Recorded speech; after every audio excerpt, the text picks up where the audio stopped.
All right. On today's episode, we talked with Chris Williams from System 6 and really talked about his venture into kind of getting into entrepreneur through acquisition, identifying that first business, and ultimately what it looked like to go buy an accounting firm, and some of the challenges that he kind of faced growing that company. And so, hey, he did successfully grow it. He's about doubled his revenue in about 3 years. And so, really great content. So, Casey, what was some of your takeaways? I think it was a great interview for any one of the people thinking about buying a business because it really got down to the things. So it went to Stanford. He did the traditional ETA programs, learned all about it. And they really want those entrepreneurs to focus on a certain thing. $2 million, perfect this, perfect that, perfect that. And, after his search, he was just like, I'm not going to find this type of business. So he went and found a company similar, but it wasn't perfect. He pulled the trigger. And it was actually a company he had seen previously that he passed on. Right. So fortune's in the follow-up, right? It's that follow-up and being patient in the process. So a lot of the basic principles that it requires to find some success in this space, man, this guy nails it. No, absolutely. I mean, again, I think to drive your point home, it's about not looking for perfection. Everybody has that perfection mindset. Yep. And over time, you realize that. Now, I've done many deals to date up and down the spectrum, and I've never done a deal where I'm like, this deal is no questions asked, no problem. Everything about it's perfect, right? There's always going to be some challenges. And it's about having the confidence to work through them, solve them, and push it forward. And that's where you ultimately do find the real deals and the real opportunities to grow. And so again, I mean, I think lots of good nuggets about this one and what it looks like to kind of work through it. So just listen in. Hey everybody, it's Feras and would love to see you at our upcoming M&A Launchpad conference in Chicago, October 26th. At a conference, we talk about what it looks like to value a business, how to buy a business, how do you manage a team, right? And ultimately, we're big believers in the buy then build concept. So we're going to have one of our friends, Walker Dybel, the author of Buy Then Build there, as well as one of our keynotes and many more. So we'd love to see you there to kind of get exposure to the space and network.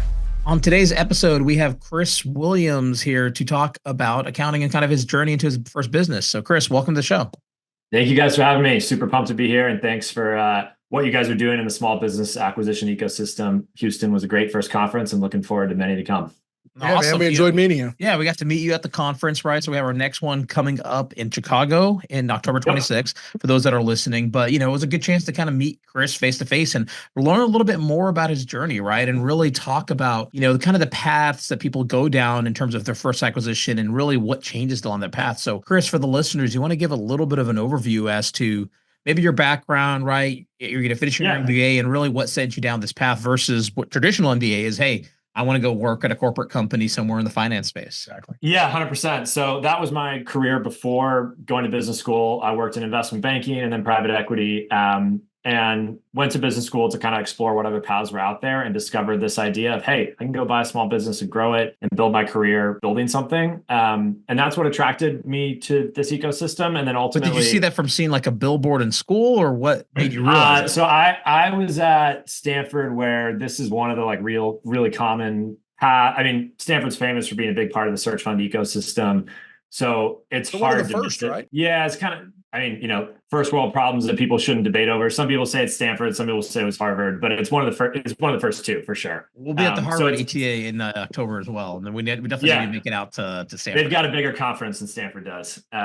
So it was hard to miss. It's one of those, like, venture capital is a hot thing, and everyone looks at search funds, small business acquisitions. And honestly, look, for me, why did I pull the trigger?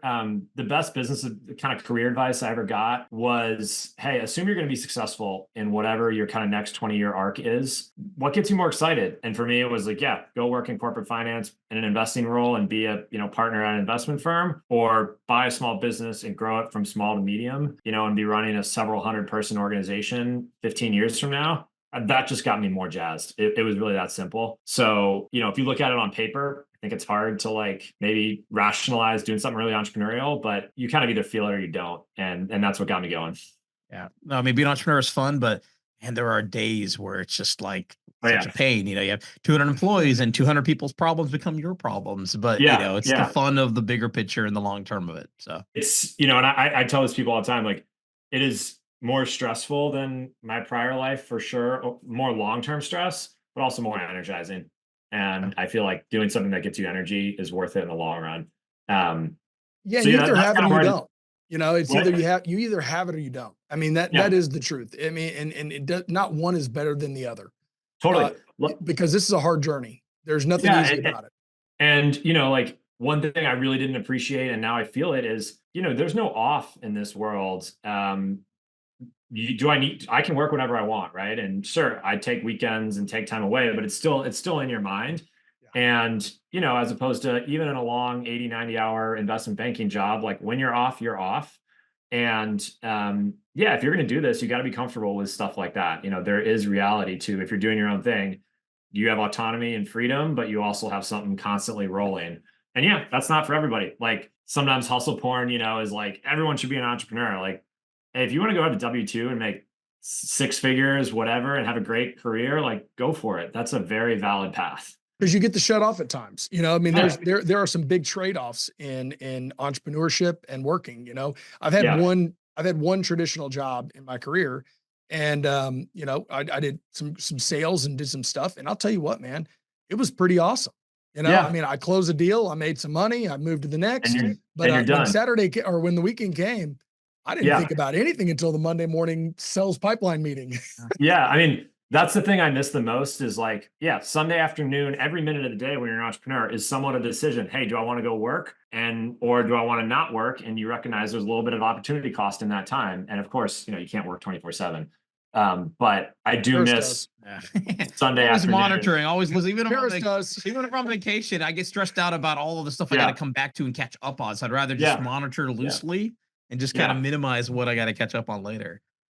So anyways, and so maybe let's continue now. So you knew you wanted to buy a business, right? I guess during your MBA, you kind of got exposed to ETA further and, got really learned the ropes of what it looks like. And so, walk us through the path. I mean, did you do a proper search fund? Or did you have a specific industry targeted? Did you have something entirely different in mind? I mean, how did you go about that path? So when I was in business school, the very common path is the traditional search fund. You raise a couple $100,000 to keep your lights on for 2 years, and you're going to go try and buy a larger business, usually 2 million of earnings and above. Generally, you need to look pretty nationally. That wasn't a fit for me. I wanted to be a little bit more geographic focused with my wife and where her job is here in Northern California. And, I also had my eye a bit towards, I want to do multiple acquisitions over time. And sort of the traditional search model is generally more focused on, hey, I just want to do one and kind of really, truly run that. So I started working, I didn't raise a traditional fund. I started working with 2 investors. They weren't paying me anything, but we were having a conversation every couple of weeks. And I was just using them as sounding boards as I started looking at industries, evaluating themes or kind of ideas to then go find industries to go create opportunities. So my search was, not funded. And I did mainly direct outreach. A lot of people do heavy broker work, which has a lot of pros. I think there's also downsides. I decided I want to focus more on like top down, find some industries that I'm interested in, build lists of small companies in those industries, send emails. It's a sales job, cold call. And then, from there, try to build a relationship with the seller and do more of a direct deal versus a brokered deal. So my search was about a year long, and ultimately did kind of the SBA self-funded structure. It took a little bit more of a winding path to it because I was, exploring multiple acquisition strategies along the way. Got it. And you weren't focused on accounting specifically, were you? No, I wasn't directly focused on accounting. I was focused on anything that felt like I had some tangential relationship to. So my prior career had been real estate, private equity, basically. So I looked at a lot of real estate services, commercial services, home services. And then I did look at a wide variety of financial services businesses. So accounting, insurance, wealth management. I know med spas or dental clinics are great acquisition opportunities, but I was just like, if I don't have some story to tell, I'm not going to spend my time there. So it was one of several industries I looked at. So did you go? So you actually did outreach. So you identified them, you pulled lists, you gave calls, and so 100%. What happened? You found somebody in the accounting space. Yeah. So it's B2B sales job, right? Build a list and go attack it with emails and cold calls. And I sent an email to Jeremy. He had built System 6 from kind of started in 2009. But when I got to it, it was about 18 people, a couple $1 million in revenue. We had our initial conversation. He responded to my email. He was like, I get a lot of these emails, but yours sounded a little more personal. It was a little bit less kind of clearly automated. And we had our first conversation and he wasn't quite ready to sell. And I was still kind of early in the game, but we stayed in touch, and then we'll get into it. Some things changed on both of our ends, and then we put a deal together. But it came from an initial cold email that got a response. And that's really a great point. I talked to another friend of mine that's in the search side looking for his one of his acquisitions. And he was like, he started his direct outreach last year when I was like, hey man, just kind of identify and start doing some calls in your area. I mean, like do it. Yeah. And he told me literally yesterday, he's like, I've had 5 of those guys that I spoke to that were trying to sell her at a 7 multiple and all these things. And they're starting to realize like, it ain't going to happen. He's like, I've had 5 follow back calls on deals. And it's that long-term, it's that relationship you're building, right? 100%. And it's like, if you get someone to respond to an email or a cold call, like, even if it's not a fit then, as long as you don't think it's a terrible business or a bad, man or woman seller, like reach back out because you did the hard thing, which is you got them to respond to you. Now you have a relationship. Yeah. Keep that warm. You a lot of times know, timing is like, everything. if it's going to come back or not. Yeah. And you usually got to be, you're not top of 100%. mind, but you just want to reach out to them whenever it is relevant for them. So. Yeah. So so Chris, you've now hit your point where you're now into analysis, right? You're saying, okay, we found a business. I'm doing my analysis. You've got an investment banking background. And I imagine did you run your whole process yourself? Yeah. So, I mean, I did a lot of the legwork, but I think it's very important to have third parties around you that have seen a lot more volume, like have seen a lot more deals in this size range, because even if you have investment banking background like I did, this is at a much bigger scale. I never bought a $2.5 million business before. I'd never been around a $2.5 million purchase. One, like if you show up with the same laundry list that you can in investment banking with 200 diligence points, like sellers going to laugh you out of the room. Like, there's a lot of stuff that sellers aren't going to have in these types of businesses. And you need advisors that are going to tell you what's acceptable and what's not acceptable. I would say I did all of the customer concentration, retention, sort of P&L analysis, but we still hired a firm to do a quality of earnings report, even though this is an accounting business and pretty straightforward. We hired somebody to do insurance diligence. We hired somebody to do tax diligence because we had employees in a bunch of different states. And then I had investors along the way before the deal, and then who ultimately invested in my deal that were giving me their perspectives as well. I would not, could I have done most of this on my own? Probably, but like I signed a multi-million-dollar personal guarantee. Like you kind of only got one shot. Sure. Spend the money on diligence. Yeah, no, that's great. I learned a tremendous amount from my first acquisition to my second one. Big difference. Yeah. It's like, man, you kind of hindsight, and even on the second one, we're now moving to our third one here. And it's like, man, what are the things that I learned from the second one? And it's like, it's a constant going back through. And when you're looking at these companies that are, like you're saying, they're small to medium-sized companies, you're just not going to have every one of those due diligence items that you have on the spreadsheet, the checklist you have. Totally. And I think, like, think about it. Your first acquisition, you're probably buying in an industry that you don't know super well. You've certainly not run a business in that industry. So you may not know what the most important things to look for are. Like you may know general spreadsheet analysis, but like what are the true industry nuances, to be aware of? And now as I'm looking at additional acquisitions inside accounting and tax, it's like, man, I'm so much more well-armed. And so like, could I do one on my own now? But yeah, you better have people around you in the first one because they're going to have that industry experience that you don't have that can tell you what to look for. Yeah. And you're not even, do you have an accounting background or are you CPA or anything like that? No. You and have so, to kind of learn it start to finish. Exactly. Like I've got finance background, but I mean, some of the stuff around like mix of tax returns, how many 1040s, those are individual returns versus 1120s, those are business returns. There are like industry ideals there. You don't want a ton of 1040s because those are kind of individual customers, lower margin. Like I need an industry expert to tell me that in the first deal. You know what I mean? Mm-hmm. No, absolutely. So then maybe for the listeners, right? It sounded like it was about 2.5 million of revenue, right? What purchase price, equity, and multiple kind of what did the acquisition take it? Yeah. So, couple things. One, it was back in 2021, so a little bit of a different market. This business is fully remote and we're 85-90% of our revenue is fixed fee, recurring revenue, kind of ongoing services contracts. We don't do any annual tax. So we look a lot like kind of a managed service provider, sort of IT business. I say all of that, margins were kind of 30 to 35% when I bought it. So that ended up meaning I was sort of in a 5 to 6 times earnings multiple. Earnings were around $1 million. And also, I was able to get a 5% interest rate on my SBA loan. So that allowed me to pay more. That's not the reality anymore. Not the reality. What? It's not the reality anymore. Yeah, yeah. And like what the interest rates are impact multiples. And if you have sellers who still want 2021 multiples, it's like, it's not going to happen, guys. We hit that issue all the time in the commercial real estate side. I mean, Especially in real estate yeah, where so interest rates, preaching to the choir. matter so much.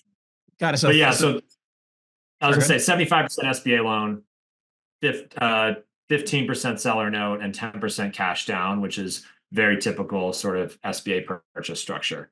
Got it. So roughly $700,000 of equity. So was that exactly self-funded, or did you actually go back to those investors and ask them invest in? Maybe how did you structure, if you want to share, kind of how did you structure their return profile from that? Yeah. So I put some of the capital in and then raised some of that, sort of $600,000 total. And so I was some of that, they were some of it. But we're both investors, let's say, in that investor component of the deal. I have an 8% preferred return. So investors need to get paid back, 8% a year compounded on top of their invested principal. And then it splits, and that basically they put it in around 11% of the total purchase consideration. They get 20% of the equity, common equity, once the preferred is paid off. And then I effectively get the remaining 80%. So a lot of people talk about a step up in this world of, hey, if your investors put in 10% of the deal, how much do they own of the common equity? We have effectively a 2x step up. And then, obviously I'm in that preferred equity as well, but when it gets down to common, I'm about 80%, nice. Which is relatively common. Yeah, no, I mean, it's all about the structure. And that's what I love about this business. I mean, our recent acquisition, we basically gave investors a 15 pref, but they also brought 100% of the equity and got 10% of the upside, right, of the actual ownership. And so we gave them a higher pref, and it's almost like debt, right, in lieu of essentially a little, basically a smaller position as an equity kicker more than there's anything else. And so that's, it's like you said, I mean, that's what makes this fun. It's all about what can you structure, whether it's reducing your debt because it's, 5% instead of 9% today, right, to getting better terms and kind of options with equity where you give them maybe more upfront, but you're getting more of that upside on the back end. Yeah. I mean, at the end of the day, everything's kind of risk adjusted, right? So your investors are like, hey, I'm taking less risk because I'm getting 15% return today. So maybe I need less upside. I think the other thing I'd say to listeners around that is, you need to make a decision. Are your investors like just primarily dollars? Are they just capital? Or are they advisors, in my case, board members? And so like, I probably could have got more aggressive on my terms, maybe less of a step up, but I was like, I want these guys to be in my camp. They're on my board. They're going to be a big part of me being successful. So let's just kind of go with down the fairway market terms. Yeah. And that's critical because, on my first acquisition, I did a solo. And not having partners like Ben and Feras to talk to work with and all that stuff. I mean, it's priceless. You got to have it because, when it's hard, you can talk to them. You can say, hey, here's what I'm dealing with. What are your thoughts? Yeah. And you get that other side when you're by yourself and you're just trying to take it all. It becomes very challenging. Yeah, and then even just tapping, 100%. I mean, brainstorming, or even just tapping into the network of people, right? Like you may know someone that could help solve it. I may know someone that could help solve it. We know someone that knows someone. So. Yeah. For me, where it's been super helpful, the first time you get punched in the face, if it's your first business that you're owning, you think the world's going to come down. Like we had a senior manager quit 6 months in, and I was like, oh shit, she manages 30% of our revenue. And I got on the phone with 2 of my investors that night, like, what do we do? And, they were very calming. And now 3 years in, I recognize that like that stuff happens all the time. It's not going to break you, but you may not know that out of the gate. And then it's just really helpful when you're making big decisions. I don't call them for little things, but big picture decisions, you need someone who understands you and understands the business to bounce things around with. Yeah, makes. Yeah. So what were some of those challenges? So you got the closing, right? You took on the PG, you got the equity, you got the capital, all sorted out. Step in day one. What did it look like? And then what were some of those big challenges you did hit that first year? Yeah, I think, one of the benefits of kind of doing a direct deal where I built a relationship with a seller, I got to meet a lot of the people ahead of time, like the rest of the leadership team. There's actually a company retreat a couple of weeks before the deal closed. So I didn't have some of the really scary employee moments day one where employees are like, oh my gosh, there's a new owner. Some of the challenges we did have out of the gate though were, customers having to, talk to customers about, hey, there's been a change in leadership, change in ownership. And while Jeremy, the previous owner, wasn't involved day to day with a ton of customers, some of them have been around for a long time and knew him personally. And so there was a bit of, we had some customer churn in the first year. I think that was primarily related to there just being a new owner. And, people had maybe stayed with System 6 because they liked Jeremy, but maybe they weren't happy with their actual services. And then once he was gone, they sort of decided to go somewhere else. So there was some, I would say, client retention challenges related to change in ownership. Relatively small. The bigger challenges that I faced in the first year were, the first time we sort of lost a senior manager who managed a team. And, the way we operate is we kind of have senior managers that manage teams, and they're almost like their own little businesses within our business. And so when she left, now we had, a bunch of team that we needed to go reallocate, some custom client work that she had been doing that we had to figure out if we wanted to continue to manage or not. We ultimately decided that work was too custom for us and we didn't want to keep it. And then honestly, we started growing pretty quickly. And when you start growing faster than the previous owner had been growing it, that just more work is coming in. People need it's a change of feeling inside the organization, and just understanding where we needed to get better if we were going to start growing faster was something honestly we're still working on, primarily on the hiring front. Like we need to get better at hiring still today. But I mean, I will say I feel like I got relatively one of the biggest improvements we made in our company was getting HR fully in-house, including a full-time recruiter. And it makes life so much easier to have someone whose job it is to just focus on getting the best people you can get. I mean, it makes it easier to get the right people in, to grow, and just life is much better. So yeah, and I think a thing I've learned on that in particular is like HR manager is not necessarily a recruiter. Like we have a fantastic HR manager that I've asked to do a lot of recruiting and interviewing, and that's a different skill set. Internal versus external, retention of employees versus really kind of quizzing prospective employees, for lack of a better word, to figure out if they're going to if they're going to be a good fit. So don't assume that, if someone's doing part of a role, they can necessarily do all of it. Like you really got to think about, do they have the skill set for the next thing, not just kind of give it to them just because they're adjacent to it. So then quick question before I do want to move on, or I do want to go to understand kind of what the growth looked like. Sound like you did start to get that swing, but you mentioned earlier on that you spoke to the seller and that he's followed up with him later, and things had changed on your side and things had changed on their side. What had changed that kind of ultimately led to being able to do the transaction? Yeah. So for me, it was like, stop looking for perfect.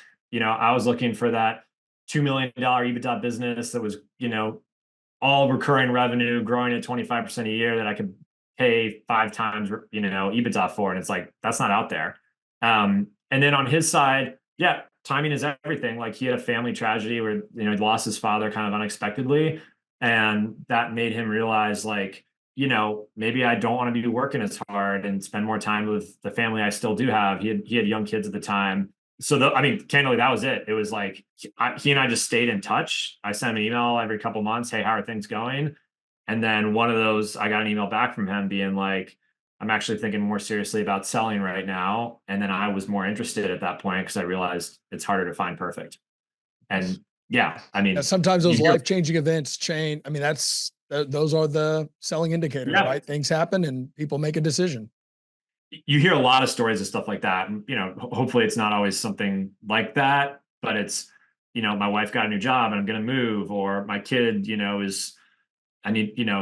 going to college and want to be closer to them. Like, small businesses are parts of families. So sometimes there are, events outside of the business that trigger a sale. And if you're around the business, then you'll get a call back. So before we move on, I wanted to kind of get this idea from you. So when you were doing your due diligence, right, you're getting up to close, did you create like 100-day game plan? Did you see like things that you could fix in the company, or did you go in, sit for the first, 90, did you just learn? And then did you identify things like, oh my God, because obviously you grew the business, and were those, how did that process work for you? Yeah. I heard a lot of people say like, look, the 100-day plan, you throw out the window day one. And I knew I was buying a solid business that didn't have any massive urgent issues. I think if you've got something where there's like a mess, you probably do need to build a very sophisticated plan to come clean it up immediately. But for me, it was much more, hey, come in and how can I learn his role as quickly as possible? And I knew I would see things through that. But I didn't have a super sophisticated 100-day plan just because I knew like, look, this thing is doing well. It's growing a little bit. Margins are good. I don't want to come in and make a bunch of decisions immediately, not having true context. Like I just started hopping on sales calls with him immediately, started shadowing him in all of his meetings. And, we got him out of here pretty quickly, honestly. But I didn't have I took the perspective of like, just come in and learn for a little bit and then start making decisions. It's great. Got it. And so then, what were some of the biggest changes you did make? And then let's talk about kind of how you started to get that growth momentum. Yeah, I mean, I think that is the biggest change I made, was just spending more time and more energy and more dollars on trying to get more customers coming in the top of the funnel. And that's really how we accelerated growth. I mean, there's a lot of demand out there for small business accounting services. And the previous owner was like happy to hop on sales calls when referrals came in, but wasn't as aggressive about trying to generate new leads. And that's really where I spent a lot of my time. And then I was more aggressive in follow up with opportunities when they came in. So the biggest change we made was, more energy from the CEO at the time, owner, kind of salesperson, just to start growing the business faster. It sounds like we've done lack lots of a of sales and marketing strategy, right? Is really kind of the big gap. And Great. And I think, he did a great job of building this business. Then he got to a place where it was like still growing, but he was also cash flowing a lot. And he was at the point of his life where he was like, I'm happy to, be a little bit more relaxed and not work as hard. And, you come in as a new owner, you've got a bunch of debt, you want to grow the business. And that's part of the beauty of this whole model, is it's just like it breathes more energy into really good businesses that maybe just have slowed down a little bit. There's lots of like little operational tweaks that we've made over the 3 years, but the biggest thing has been more energy on sales and marketing. And then as a part of it, going after bigger customers, which has allowed us to, grow faster, even without bringing on necessarily more clients per month. So you've doubled in 3 years, which is Yep. double revenue in 3 years, which is incredible, man. Yep. Double revenue. I'll be the first to say we have not doubled earnings. It costs money to grow. Exactly. We've made a ton of mistakes along the way. And as you get bigger, you got to build out more G&A. Like I have a sales guy now. I didn't have that when I bought the business. So that eats into margin, but it also allows us to grow faster. So if you're going to grow, make sure you set up your deal so that you don't have so much pressure on cash flow that you can't afford it. Yeah, that's one of the things. Not offering a 15 pref. Yeah, or like you see all these guys on Twitter who are like, I want to, use 99% leverage, and I'm not sure that's the best idea if you want to grow your business. No, I mean, I've done enough transactions to realize the value of just 65% really is a sweet spot of leverage. So it's kind of, it's made our life so much easier, especially with this interest rate environment that we're in now, right? I mean, a lot of these deals that got foreclosed on or collapsing, I mean, those are the guys that did go 80, 85% leverage, and it's tough to service if you get any sort of, faltering in the business. And so. Well, I thought everything was perfect in the first. Yeah, I thought everything was perfect in the first year, and that the whole idea in this thing is Chris like projected it out. He was going to double revenue, and he therefore double earnings, and he got the revenue part. He just kind of missed the. We got half done. And I think debt is like, you got to also pay attention to your business, right? If you're a construction business that's heavy project oriented, don't put a ton of debt on it. We were able to use more debt because this is kind of more recurring revenue, but no matter what, it's always going to cost money to grow. Yep. Got it. And so maybe, for those listeners, right, who is your ideal customer and what are the services you provide? Yeah. So we serve generally, I'd say $2 to $10 million revenue small businesses. And our job is to handle the day-to-day finance operations for that small business so that the owner, the GM, can focus on hiring, growing, get out of the finance part of their business.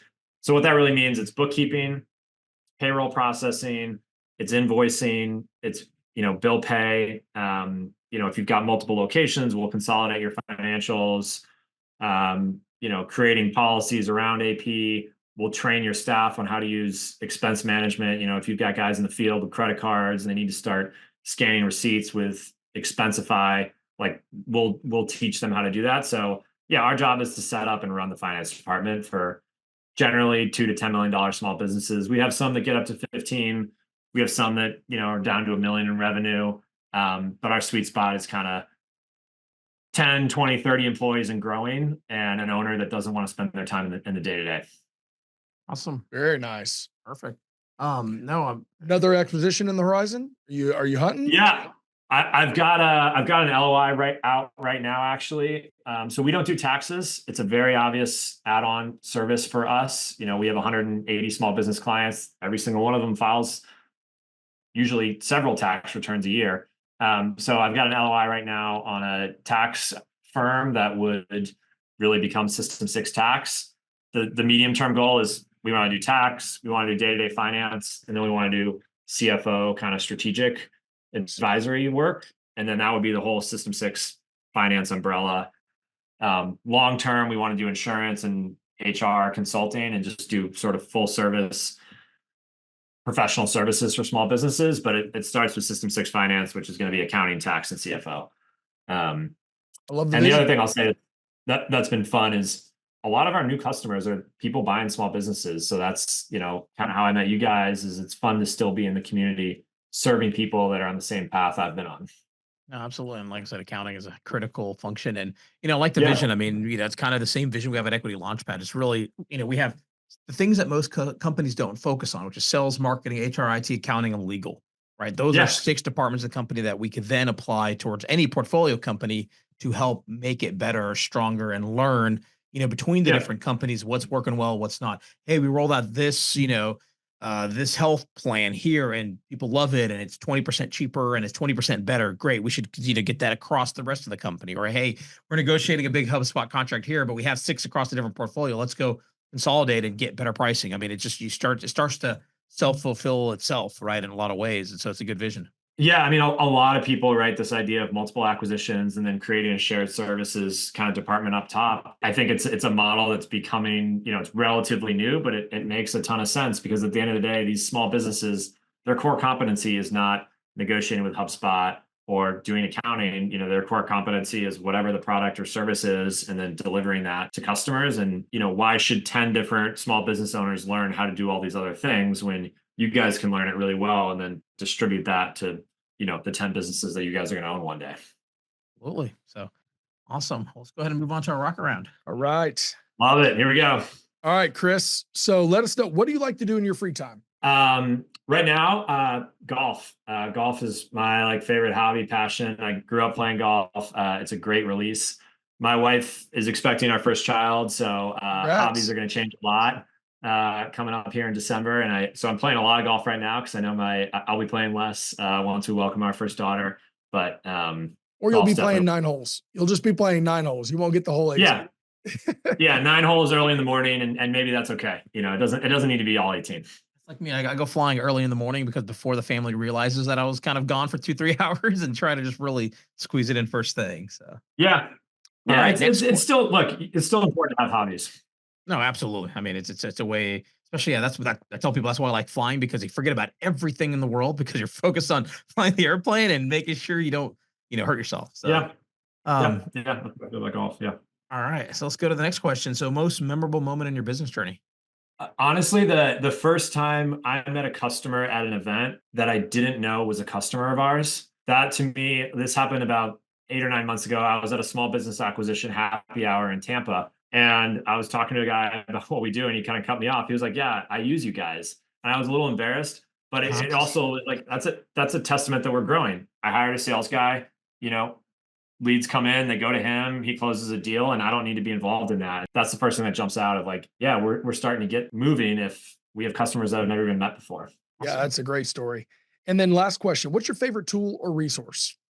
So we have a system called Carbon. It's sort of email task management. And basically every client email that comes in gets tagged based on that client. And so I can kind of go see if occasionally, hey, some client wants to talk to me about something, I can just go get to it really quick. So our team uses it for task management. I can see, who's behind on tasks, who's ahead on tasks. So that's the backbone of our business. It's accounting industry specific, but I would say is every person out there should be thinking about, task management combined with email as a unified system. That's where your company should live. And there's a million products, Asana, Monday.com. Yeah, I know my background is software. And I tell people email is an infinite stream of information, and the tasks are the buckets of water that you scoop out of the river. and put aside so you can go process them. And so it's about how do you Yep. constantly scoop more of those buckets and put them aside that you have something to do versus the infinite stream of information. So Yeah, if you just live in email and you can never go, look at it and reporting around it, it's really hard to know what's going on. awesome. That's great. Chris, how can people get a hold of you? Yeah, reach out. Chris at system6.com, SIX. Our website, system6.com. I'm on Twitter, CTW_SMB, LinkedIn. Look, it's been really fun to buy a small business and be growing it. And people who are thinking about buying a small business have bought one. If you want to talk about accounting services, great. If you just want to talk about the roller coaster that is running a small business, reach out. I'm happy to talk to people because I'm on the same journey. I'm dealing with the roller coaster. I had to talk to people when I was trying to buy my first business and get advice. So please reach out. Awesome. Again, we'll have links to a lot of that in the show notes. So Chris, thank you for being on the show. I really enjoyed the story. Awesome, guys. Thank you, Casey. Thank you, Feras. No problem. Thank you. Thank you for listening to the M&A Launchpad Podcast. If you've enjoyed today's podcast and would like to support us, please leave us a rating and a review after you listen. I'm Casey Minshew, and I look forward to talking with you next week.